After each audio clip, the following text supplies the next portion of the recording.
And in case you're wondering, yes, Mizkif responded during his own live stream with excuses and accusations that only seem to reinforce he is a lying, manipulative, abusive twat. Online abuse of women and girls is one of the most common and dangerous problems in the world today.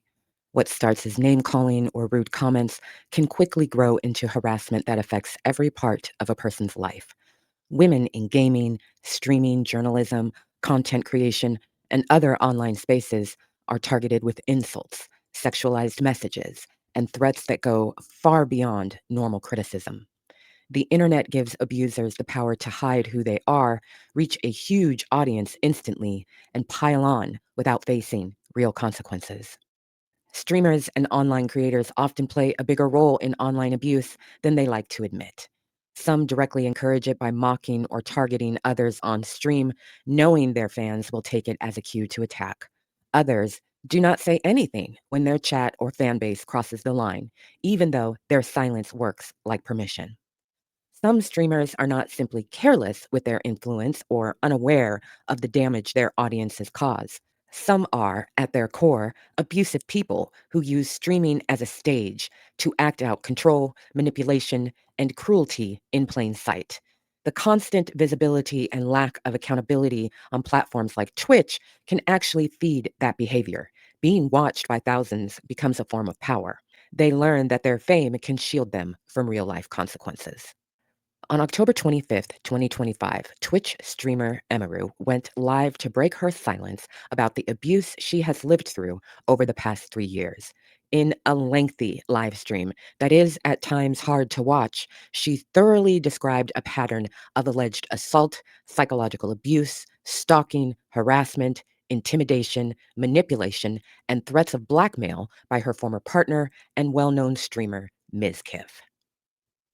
Throughout the live stream, Emiru describes a sustained and escalating pattern of abuse that started with grooming, moved into control and manipulation, and later became physical, sexual, and psychological harm.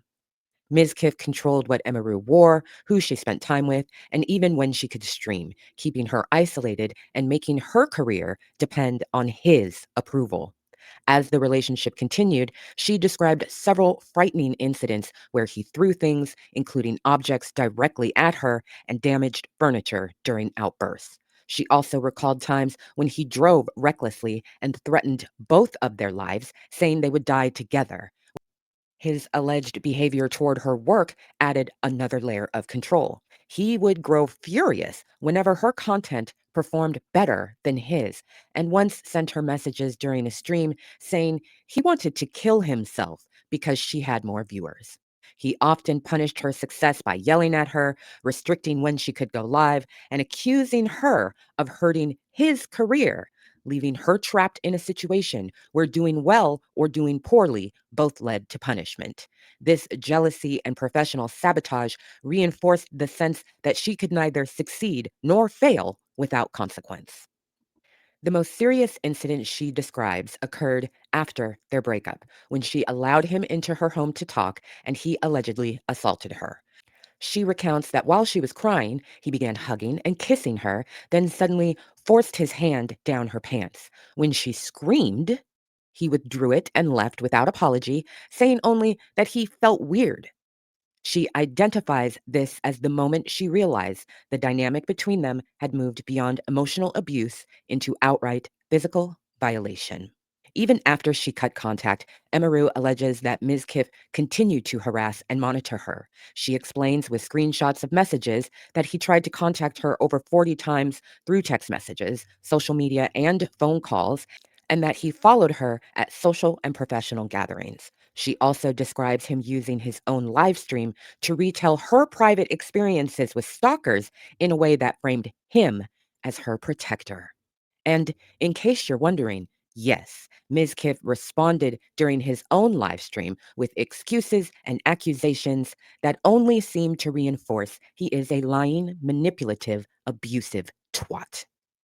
Throughout it all, Emiru stayed silent, but a few things happened that compelled her to speak out. First, she learned of some new incidents involving Mizkif that resembled things he had allegedly done to her. She shared with her viewers, quote, "I cannot, in good conscience, sit here knowing that I know critical information about someone that almost no one else does and not say anything." End quote.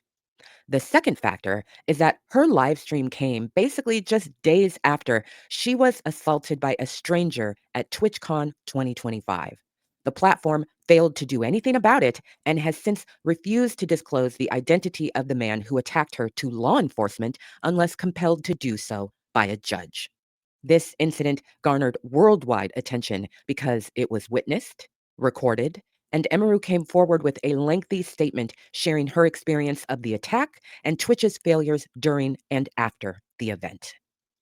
Emiru is not the first woman with an online platform to experience abuse, and sadly, she will not be the last. What makes her situation stand out is the scale of the reaction that followed. The streaming community, especially on Twitch, has erupted in discussion and outrage since she was assaulted at TwitchCon. For years, many women have spoken about harassment, exploitation, and the failure of platforms to protect them, often to little response, mockery, or increased abuse and harassment. But Emiru's case has broken through that wall of indifference. Her long history on Twitch, her reputation for kindness, and the fact that so much of what she described happened publicly have made it impossible for the community to look away. The reaction has been massive, both from creators who are finally acknowledging the depth of misogyny on the platform and from audiences who are questioning why it took this long for people to care. Emiru's power isn't about moral purity or careful tone. It's about undeniability. She's too established, too consistent, and too well documented for the usual defenses to work. Every platform that's profited off her streams and every streamer who shared her space now has to reckon with that record. Twitch can't hide behind PR statements when the evidence is on their servers, and the community can't pretend they didn't see it when they literally watched it happen. That is the difference this time. The change that could follow isn't rooted in empathy or optics, it is in leverage. Twitch has sponsors, investors, and a public image to protect. When abuse becomes impossible to spin as gossip, it becomes a liability. The real power Emiru represents is financial and cultural pressure colliding at once. The audience waking up to what's been normalized, creators realizing silence is bad for business, and brands realizing association now carries risk. That is what forces institutions to move. If material change comes from this, it won't be because the industry suddenly grew a conscience. It will be because Emiru used her power to make the cost of doing nothing higher than the cost of accountability and change.